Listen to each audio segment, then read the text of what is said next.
Des Abbesses au Sacré-Cœur, du canal Saint-Martin à la gare de l'Est, marcher dans les pas d'Amélie Poulain, c'est emprunter un chemin fait de fantaisie, de nostalgie et d'un brin de magie.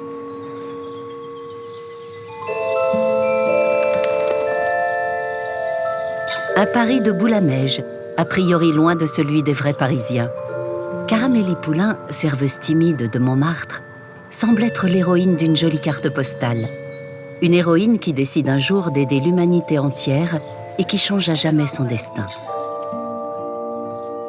Réparer le cœur brisé de sa concierge ou retrouver la trace d'un prince charmant à mobilette, autant de missions auxquelles Amélie s'attelle dans l'ombre, insufflant autour d'elle un peu de sourire et de poésie. Les personnages du fabuleux destin d'Amélie Poulain semblent sortir d'un conte en technicolor. Et pourtant, dans les interstices d'un Paris caché, on peut encore croiser leur route, à condition bien sûr de savoir les regarder.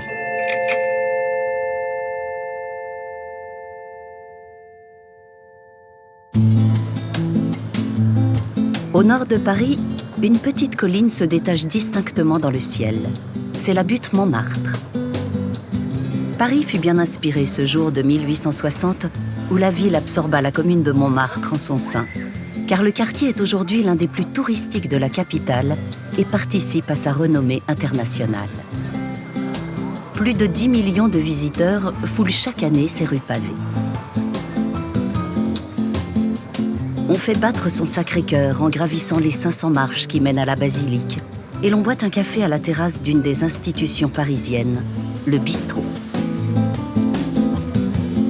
Le moulin de la Galette, le bouillon Chartier, les deux moulins, autant de noms qui font résonner dans le monde entier l'esprit des bistrots parisiens. À 2 pas d'un de ces temples, il en est un qui a conservé une âme particulière. C'est la midinette, tenue par Stéphane.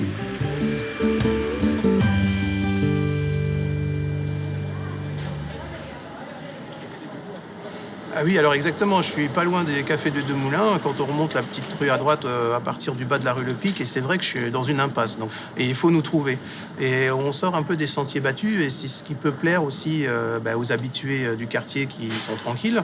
Alors c'est vrai que la rue Le Pic, des fois je vois des hordes de touristes qui passent et qui tournent même pas la tête vers nous, mais c'est pas grave. De toute façon, j'ai même pas mis le nom de l'enseigne sur ma devanture, donc je suis à discrétion. Corinne est au piano. Elle cuisine tous les jours pour une clientèle largement composée d'habitués du quartier.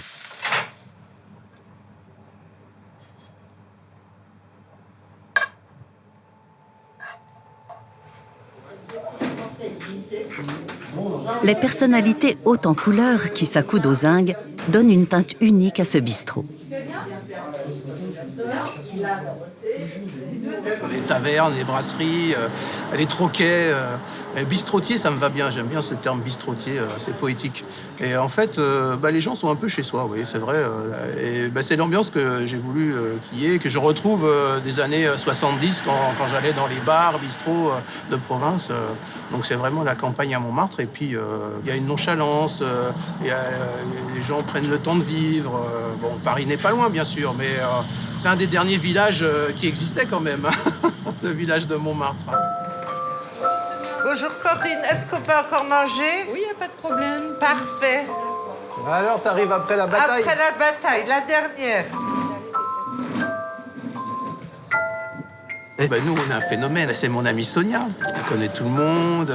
Elle a un sac qui a je sais pas combien de clés. Elle a toutes les clés de la butte, en fait. C'est la gardienne des clés. Alors, c'est vraiment la concierge. Tiens. Oh, c'est inacceptable ce qui vient de se passer. Non, je dis plus rien. Ça va rendre jaloux Sonia, ça. Tu veux un petit bisou, toi? Non, Oui. pas du tout. Pourquoi? Ah, pas du tout. Attention, le petit chien, là. Je veux pas que tu l'écrases. Mais c'est pas un chien, ça. Si, c'est un chien, de race. De race. C'est rare. Non, mais c'est interdit, les chiens. Mais on n'est pas dans un bar. ça en France ou en Espagne? Sonia n'est pas qu'une simple gardienne d'immeuble. Elle est en charge de tâches aussi diverses qu'indispensables au quartier. T'as fini la journée, là, non? Pas beaucoup. Pas du tout. Mange tranquille. Je m'occupe de ça. Et comme c'est les mêmes depuis 30 ans, ils sont vieux. Ils dépassent tous 90 ans. Alors, il faut être accroché. Hein. Avant, je gardais les enfants. Maintenant, comme les parents sont vieux, je garde les... Ah non, mais vous avez vu la vie. C'est vrai. Avant, c'était les enfants. Et maintenant, c'est leurs parents que je garde quand ils veulent partir. Sinon, ils ne peuvent plus partir. C'est marrant, hein? C'est vrai qu'on ne peut pas avoir de repos, hein? Bah, tu veux bien aussi rester là tous les jours. Mais t'es bien obligé. Bah, je sais. Tu t'occupes tellement. C'est de pas toi personnes. qui vas mettre les pyjamas au mémé et tout. Bah, au mémé. C'est tous au les pépé, jours. moi. Au pépé, moi, je mets les pyjamas. Aux petites pépées. Ah, qui c'est? C'est pas déjà mémé? Voyez, on peut pas avoir beaucoup de temps libre. Et là, ça commence. T'es jamais tranquille, hein. Maman? T'as un emploi du temps de Premier ministre. Oui, alors? Comment ça va? Vous avez toujours mal? On verra bien. De toute façon, il faut du temps, il a dit le docteur, hein. Alors, vous voulez quelque chose, là? Alors, hachis parmentier, tagliatelle, 3 poires, 2 pommes. Ce soir, avant que tout ferme, on va faire les courses. Allez, à plus tard. Oh là là! Oh là là! Elles sont comestibles, hein, là. Ah non, mais je la garde, moi je mange pas la fleur. Ah bon? Oui, mais je mange pas de fleurs et pas d'oiseaux.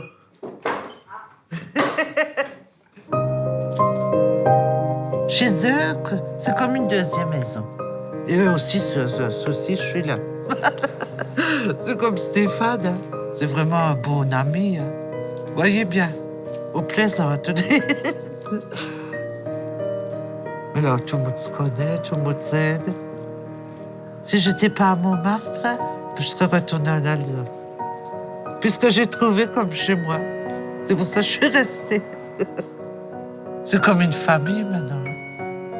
Mais c'est joli ici, vous avez vu. Tessie, tu te tais. Tu n'es pas chez toi, tu te tais. Ah non, c'est magnifique. Ah oui.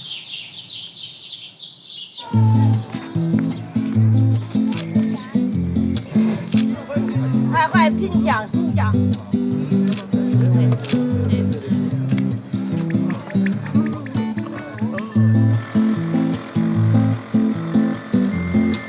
Pour Pascal, Patrick, Jean-Luc et les autres, la ville-musée ne saurait se visiter autrement qu'avec leur mythique destrier, le vélo Solex.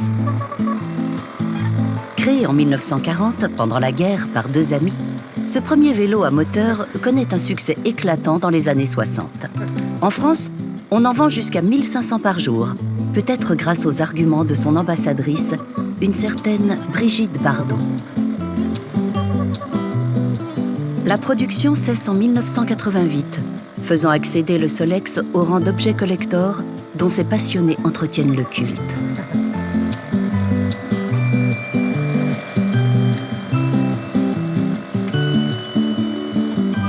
Voilà. Donc en fait, la transmission se fait par un galet, et quand on descend le moteur, le galet vient appuyer sur la roue. Comme le galet est en rotation, il entraîne la roue. C'est tout simple. Et lorsqu'on relève la poignée du moteur, on s'en sert comme un vélo, pareil. 35 kilos. Croyez-moi, 35 kilos ici à Montmartre, ça reste du sport. Si la machine est bien réglée, on fait 100 bornes avec un litre. C'est quand même économique. Depuis que je l'ai, j'ai fait 958 km. Le compteur a été remis à 0, mais c'est déjà un Solex qui date de 62, donc qui a déjà dû faire des milliers de kilomètres, parce qu'à l'époque, il n'y avait que ça pour se véhiculer, donc les gens ne regardaient pas à la distance. Le plus triste, c'est quand on entend « j'en ai un dans mon grenier, là, je sais pas quoi faire avec ». Ça, c'est démoralisant. Nous, on est là, on est prêt à la prendre sur Solex qui est dans le grenier, rempli de toiles d'araignée. Pour lui donner une nouvelle vie, quoi. Voilà. On jetait beaucoup moins. On jette beaucoup maintenant. Moi, ça me fait mal quand même. Voilà. Enfin, ça me fait mal à divers titres, hein, simplement pour l'objet qui a été manufacturé, fabriqué et qu'on jette quand on n'en a plus besoin. Et puis le côté qu'on pourrait le sauver, on pourrait certainement en faire quelque chose. Au moins jeter un œil, l'ouvrir. Donc il y a un petit côté écolo, un petit côté passéiste, mais je l'assume, hein. Personnellement je l'assume totalement. On a l'âge qu'on a, hein, donc voilà, on peut pas non plus... on n'est pas des geeks. Hein. Moi, mon rêve, c'était d'avoir les Solex dans la pièce.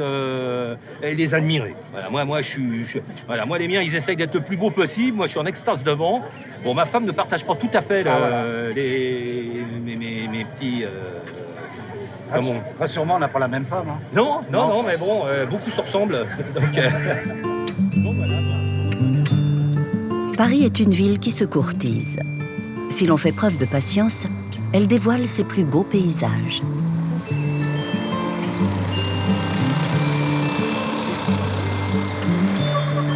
La vitesse maximale d'un Solex avoisine les 35 km/h.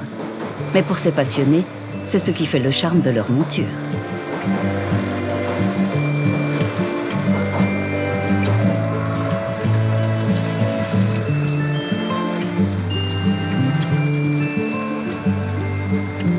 Paris est l'une des rares villes au monde à posséder autant de gares.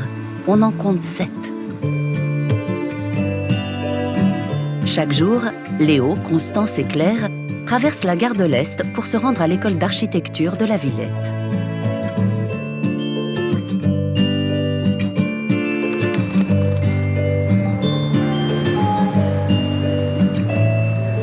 Peu de gens savent que dans l'histoire, en fait, la gare de l'Est, elle est aussi proche de nous. C'est-à-dire que c'est un édifice qui a été inauguré en 1850 et c'est sous Napoléon III qu'on décide en fait de créer ces grandes gares parisiennes parce que l'empereur voulait justement avoir des portes pour Paris. C'était les nouvelles portes de Paris après les portes de l'enceinte des fermiers généraux qu'on avait avant.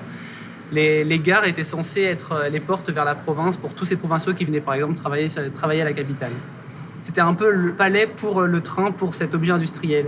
Pour nous, c'est vraiment intéressant parce qu'en fait, c'est aussi l'occasion de nous questionner quant à notre position de futur architecte. Mais souvent, on les étudie par le biais d'éléments contemporains, de bâtiments neufs ou des bâtiments anciens mais moins connus. Et c'est vrai qu'en fait, on ne va pas étudier par exemple la gare de l'Est de façon spontanée à l'école. On n'est jamais allé. Enfin, non, on n'est jamais allé avec l'école en tout cas. Ouais, ou quand on y va, c'est pour des cours d'histoire ou des choses comme ça, mais pas par exemple pour le côté esthétique. Alors que ça peut être fascinant en fait. Grâce à ses qualités techniques, mais aussi et surtout à la place qu'elle fait aux arts, la gare de l'Est a longtemps été considérée comme l'une des plus belles du monde. Sur les façades, les horloges sont surmontées de sculptures représentant des fleuves comme la Meuse et la Marne, ou la Seine et le Rhin. Au sommet de la gare, une statue allégorique de la ville de Strasbourg contemple Paris. Parmi les éléments fascinants de son architecture, sa façade classique qui cache l'extrême modernité de sa construction. En effet, à l'intérieur, une ossature légère et révolutionnaire pour l'époque permet de créer de grands espaces sans avoir recours à des piliers porteurs tous les 5 mètres.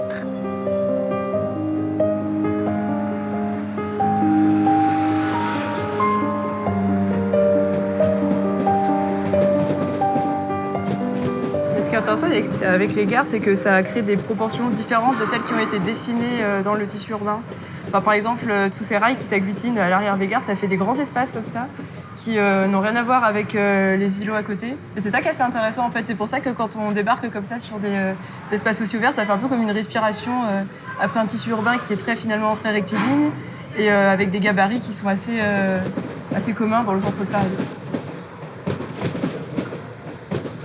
Je trouve que ça se rapproche un peu, par exemple, quand on arrive au bord de la Seine ou au bord des canaux, où on a ces impressions d'espace vide, mais pas un espace qui a forcément été dessiné, finalement. C'est un espace qui se trouve être comme ça, et ça fait une aération. Ces flots de rails, comme un second fleuve au cœur de Paris, se mêlent à ceux du métro.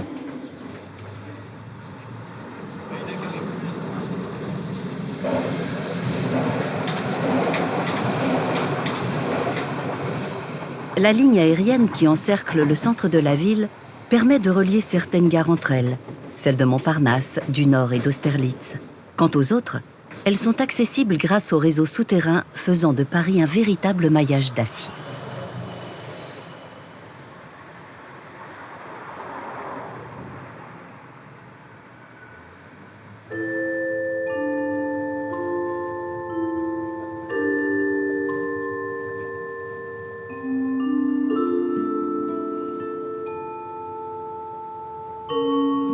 La nuit, lorsque la tour Eiffel devient un phare et que le canal Saint-Martin sert de miroir aux étoiles, Paris peut s'endormir. Seuls quelques touristes noctambules veillent au chevet du Sacré-Cœur.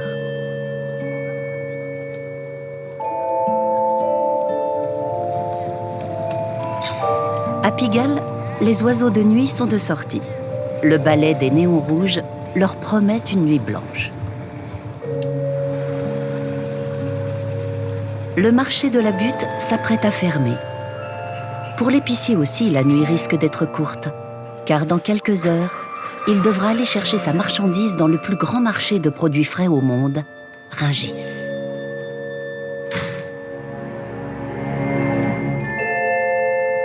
Véritable ville dans la ville, c'est ici qu'au petit matin, restaurateurs ou commerçants se fournissent.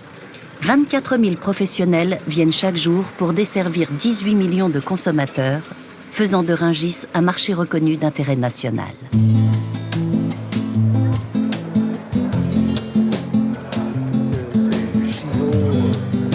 On y retrouve Stéphane. Il vient approvisionner la cuisine de son restaurant.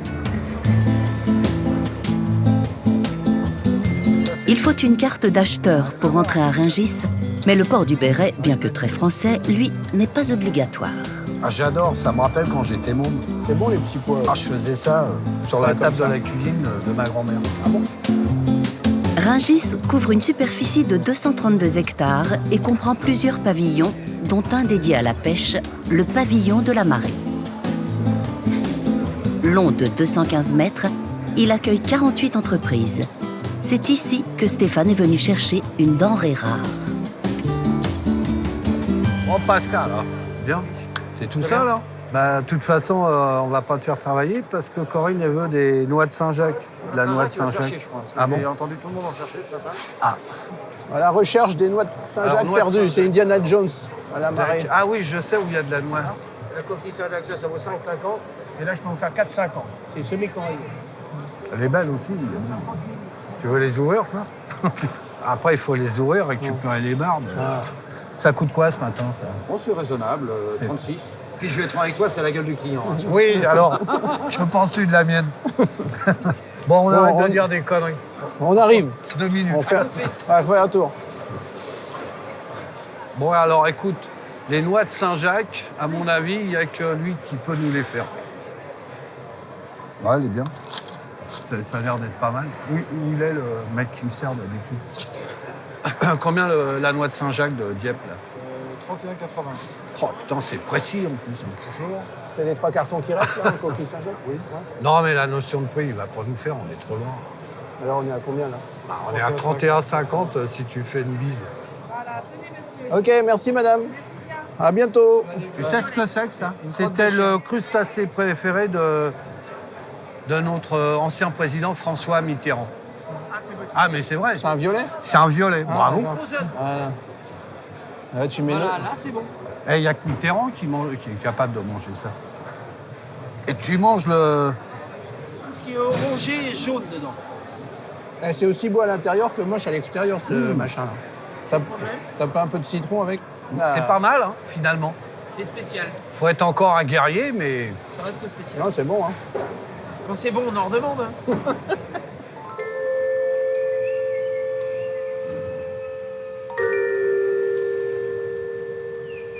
Le jour n'est toujours pas levé sur Paris.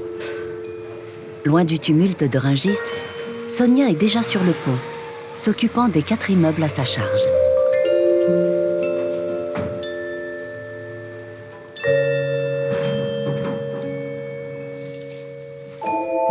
Sonia s'affaire seule pendant que Paris se repose.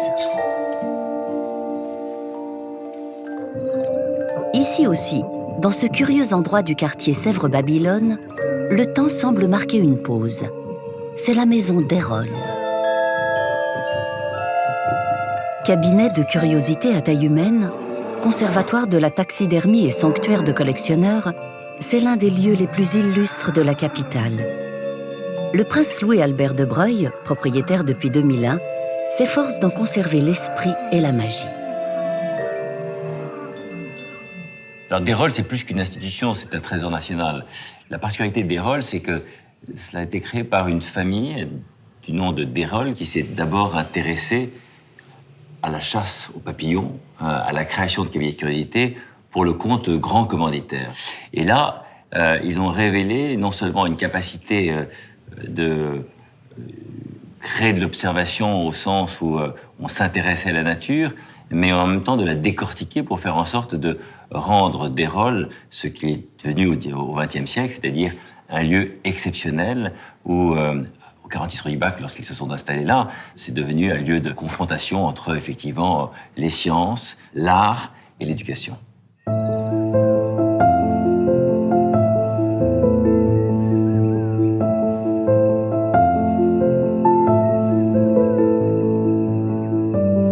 Lorsque j'ai racheté Desrolles allait s'effondrer. Il y avait de la poussière partout. Et puis on ne pouvait pas rentrer parce que c'était quasiment un débarras. Et en regardant ce lieu, je me suis dit, il faut redonner une identité au 46 rue du Bac. Et en même temps, j'ai regardé les archives. Et là, alors là, ça a été une découverte pour moi. Mais je pense que c'était une découverte pour beaucoup de gens. C'est-à-dire que Desrolles était présent dans plus de 120 pays, entre 1850 et 1950, distribuait du matériel pédagogique et scientifique, tous les champs des sciences naturelles, évidemment la zoologie, la botanique, la physique, la chimie, le corps humain. On arrivait à un moment où les gens partaient des campagnes pour arriver dans les villes, il fallait leur apprendre l'hygiène, il fallait leur apprendre ce qu'était le bec de gaz, l'électricité, donc c'était en même temps la leçon de choses, et c'est de là que je me suis interrogé sur c'est quoi le rôle hier de Desrolles, expliquer la Terre au plus grand nombre. Demain, Desrolles doit expliquer comment préserver la Terre. Et ce sont les grands enjeux actuels, contemporains.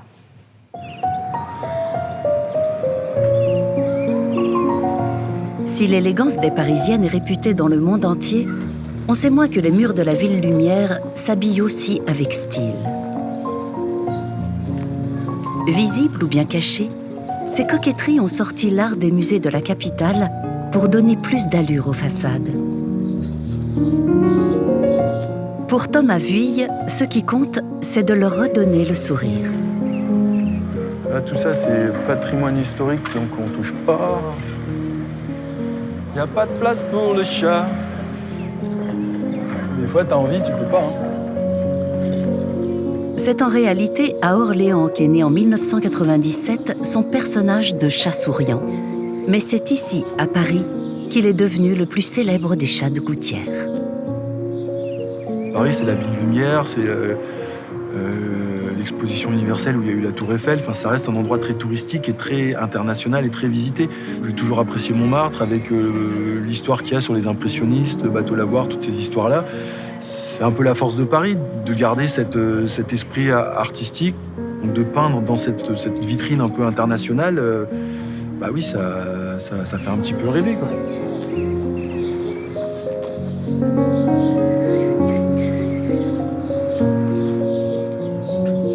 L'art sert à dépasser la mort, en fait. C'est-à-dire que l'art sert à avoir un sentiment qu'on peut mourir, on peut s'éteindre, on aura fait sa petite heure, on aura fait ce qu'on avait à faire pendant sa vie. Et c'est aussi ce qui fait la force de l'art du street art, c'est que tout un chacun peut faire son petit collage, peut améliorer le quotidien et participer à la grande histoire, quoi, à sa petite échelle.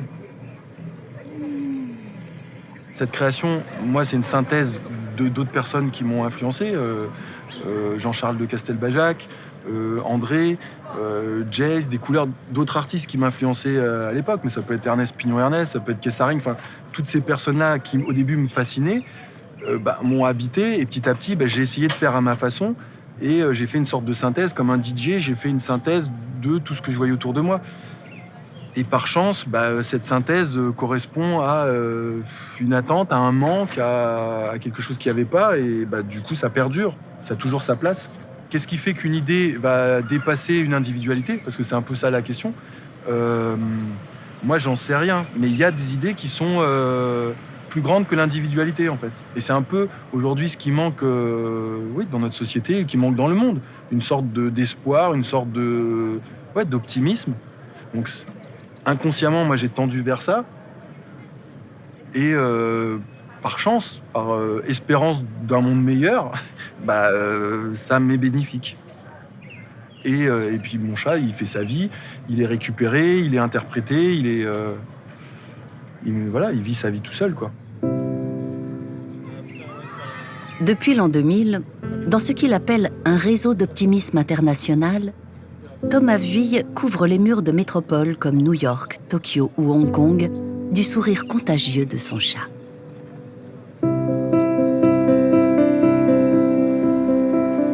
En 2002, il le dote de 2 ailes dans le dos afin qu'il incarne, pareil à la colombe, la liberté.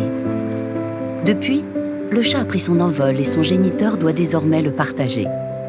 On le retrouve sur les pancartes de manifestations aussi diverses que celles contre le CPE, le Front National ou la guerre en Irak. C'est peut-être ça, devenir un symbole.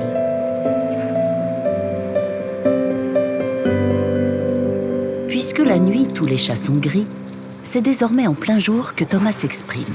Le besoin de peindre la nuit, en fait, qui était un peu lié à l'adolescence et à ma vie de jeune homme, en fait, a un petit peu disparu, en fait. Donc j'ai préféré plutôt me caler sur des horaires de jour. Et je trouvais que le défi était même presque plus grand de peindre aux yeux devant tout le monde, en fait. C'est-à-dire, quand on peint en plein jour, les gens peuvent réagir. Il n'y a pas ce côté un peu je fais en cachette et puis vous verrez bien quand le jour sera levé, quoi. C'est peut-être une forme de maturité. Les projets sont de plus en plus gros, sont de plus en plus loin. J'ai pu aller à Hong Kong récemment, c'était chouette, quoi, de pouvoir peindre sur un immeuble. Mais moi j'aime bien peindre partout. C'est justement quand tu peins en galerie ou quand tu es reconnu, quand tu es demandé, après tu réponds un petit peu à la commande. Pour sortir de la commande, des fois il faut revenir aux bases, quoi, aux acquis du début et d'aller peindre un petit peu partout, quoi. Monsieur Chat n'est pas un ingrat. Pourtant son chat, il est tout gras. Au cœur de la capitale, le canal Saint-Martin, long de 4,55 km, relie le canal de l'Ourcq au nord-est de Paris à la Seine.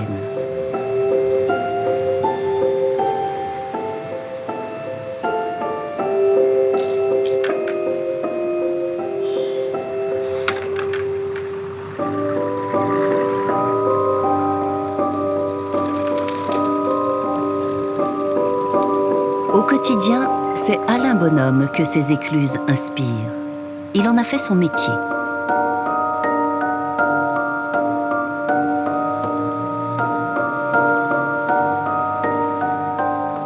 On est à la plus belle écluse du canal Saint-Martin, l'écluse des Récollets.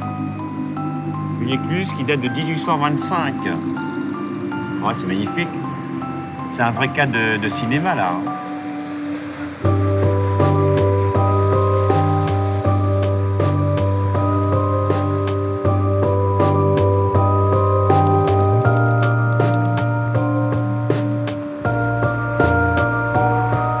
En 1983, quand je suis arrivé, j'ai découvert tout à fait par hasard ce plan d'eau et je me suis dit, c'est là qu'il faut que je travaille, absolument.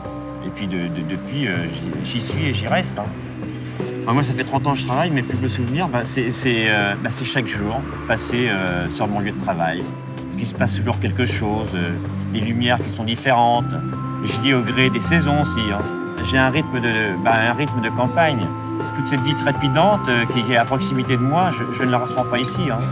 Moi, je vis dans un monde à part, un monde de silence. Alain Bonhomme est l'une des rares personnes à pouvoir accéder à cette partie cachée du canal. En 1860, pour faciliter la circulation terrestre, on décide de le couvrir de République jusqu'au port de l'Arsenal à Bastille. Des voûtes, sous les boulevards Jules Ferry et Richard Lenoir, sont percées d'oculi de ventilation qui permettent également à la lumière du jour de pénétrer.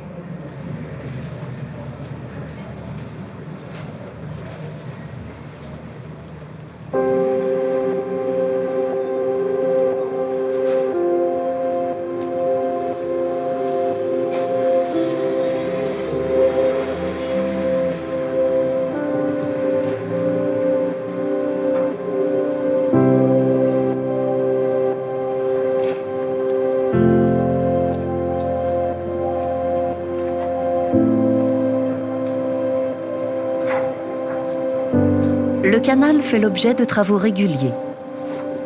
De lourdes opérations d'entretien sont réalisées tous les 15 ans, notamment au niveau des écluses, dont les mécanismes hydrauliques et de ventellerie sont très sollicités à chaque passage de bateau.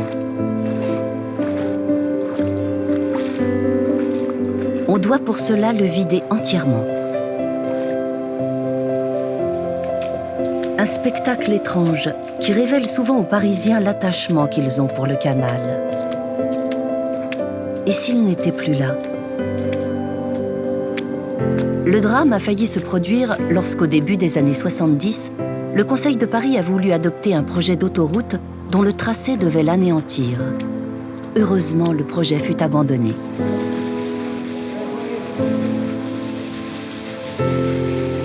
Trois mois plus tard, après avoir récolté 300 tonnes de déchets dont 200 vélos, le canal se remet à flot.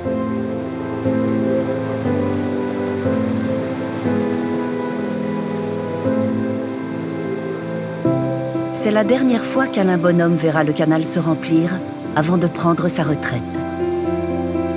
Pour lui, le meilleur moyen de marquer ce jour d'une pierre blanche, c'est encore de la faire ricocher.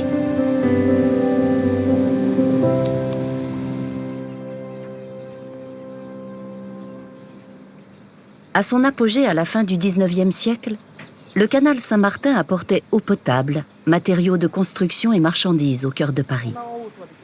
Avec le développement des moyens de transport, la lenteur des péniches a rendu son activité obsolète.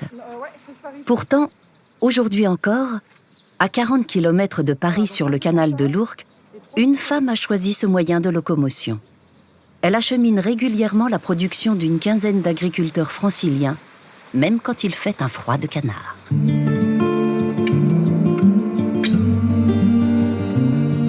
Alors là, on est sur le canal de l'Ourcq. On vient de quitter Clé-Souilly et on va en direction de Paris-Stalingrad. On est à 37 km de Paris. Donc on va mettre 3h30 pour y aller.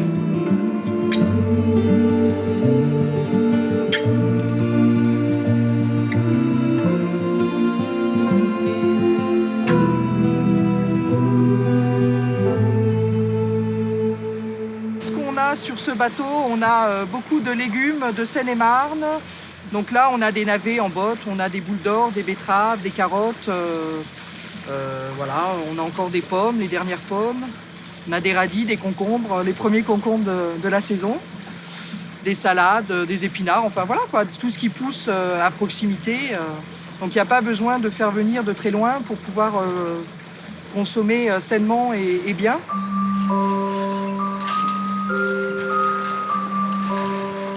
Quand tu es ici, tu es un peu coupé du monde. C'est une autre dimension en fait du temps. Tu vois, c'est peut-être ça aussi le point commun avec Amélie Poulain, c'est la dimension du temps.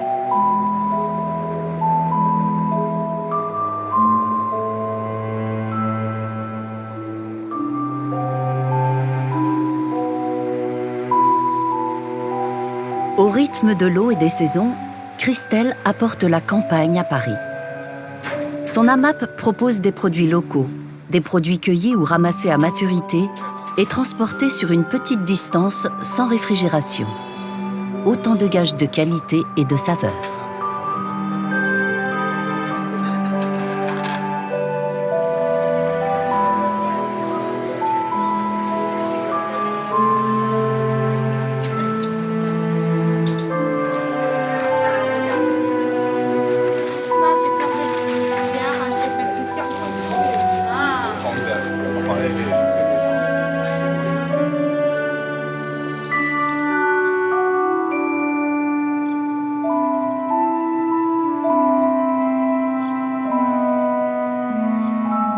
Retour à Montmartre, sur la butte, à 130 mètres d'altitude.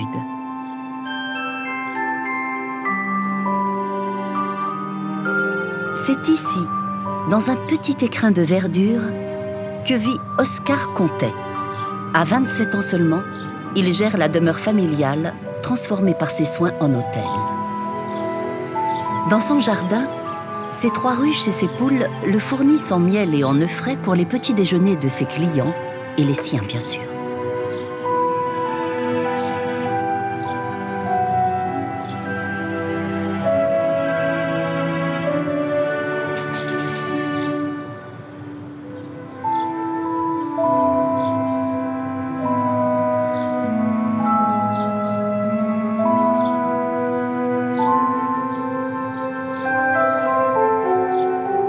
C'est le passage du Rocher de la Sorcière.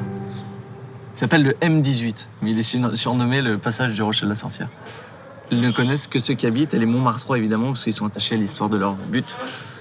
Et alors il y a plusieurs légendes autour, il y a des légendes un peu extraordinaires qui se racontent dans le quartier, que les enfants se passent depuis quelques générations, qui changent en fonction des rues de Montmartre. Et moi, l'histoire qui me semble la plus plausible, c'est qu'il y avait une source en dessous qui s'appelait la source de la Sourcière. Et du coup, on a déformé la source de la Sourcière, le rocher de la Sorcière.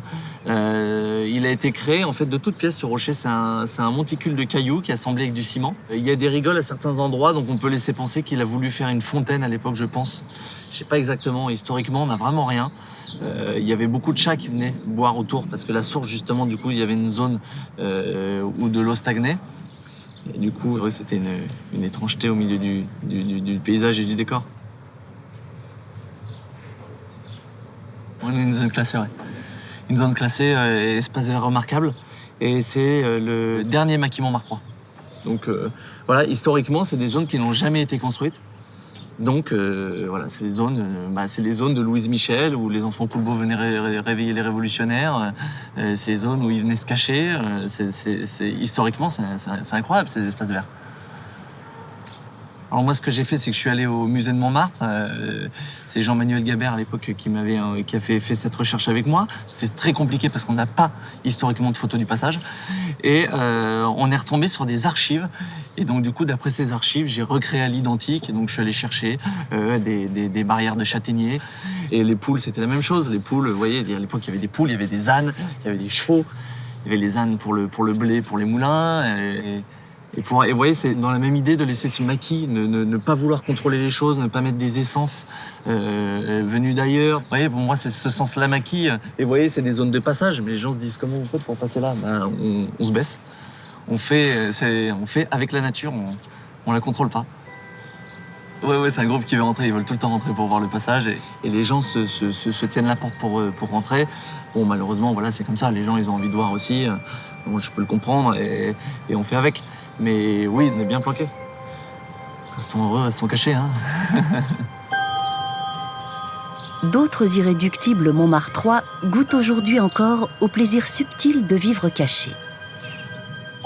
Niché au cœur de la butte, un club de pétanque voit s'entraîner ses adeptes dans le plus grand secret.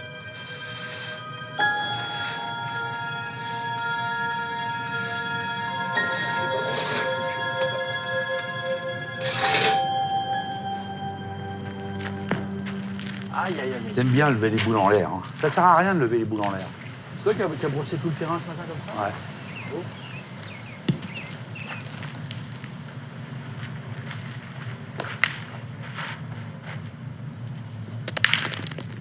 C'est quoi? Ah, c'est pas beau, mais c'est annulé. Tire comme un mec. Oui, mais attends, tu vas voir. Attends. La pétanque, c'est offert. Hein, ou un palais devant, à 20 cm devant. Tu la prends, tu restes. Mais la rafle, tu fais des rafles, attends. Parce que le terrain ici prête. La boule, elle est à 4 mètres. Il l'envoie, mais il l'envoie en roulant, comme au bowling. Pareil. Voilà. Il dit la boule, c'est une quille, il faut que j'enlève la quille. Voilà. Ça, c'est aussi un certain talent. Mais elle n'est pas esthétique. Elle n'est pas belle. C'est pas. C'est avenue Junot. Voilà. Deux boules collées. Vous enlevez la boule qui est à côté sans toucher l'autre. C'est beau. C'est ce que je vous ai fait tout à l'heure. C'est la vérité. Attends, c'est la vérité. Tu l'as fait une fois, ok, mais à part ça. Oh, que c'est beau. Et voilà, papa, il est là. Il est là, papa. Ah non, c'est pas sérieux, ça, là. Quoi? Non, c'est l'anti-jeu, ça. Vas-y, excuse-moi, non, elle m'a glissé. Ouais. Elle m'a glissé les mains. Non, ça fait une quinzaine d'années que je suis dans le quartier. Pas plus que ça? Non, bon, moi j'ai habité le quartier quand j'étais tout jeune et tout minot et tout. Puis après, bon, par la force des choses, j'étais obligé de partir pour les affaires et tout. Et voilà, mais sinon, non, c'est un quartier que moi j'aime beaucoup. Hein. La rue Le Pic est toute une rue qui a été une rue chargée d'histoire. Il y avait le bal populaire, là, à côté du moulin de la Galette et tout. C'était le bal populaire. C'était une espèce de grand... un genre de... Comment on appelle ça? De hangar. Hein, et on montait la rue Le Pic, et on montait sur un chemin de terre. Hein, on montait sur un chemin de terre et on arrivait sur une plateforme et tout, et là, il y avait une espèce de hangar, et tu avais l'accordéon, le bal populaire et tout, la guinguette et tout. Non, c'est des choses authentiques, quoi.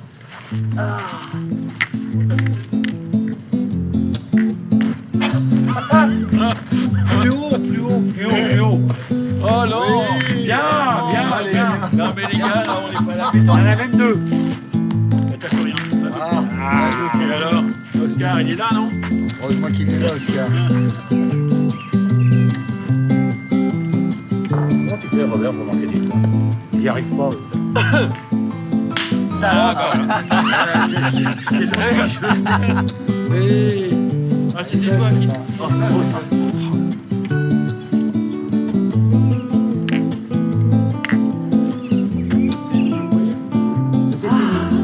Bon, là, c'est fait. Et 13. Bon, merci, messieurs. On va essayer, on a pas été fameux. C'est fair play des anciens, ça va faire mon revenu.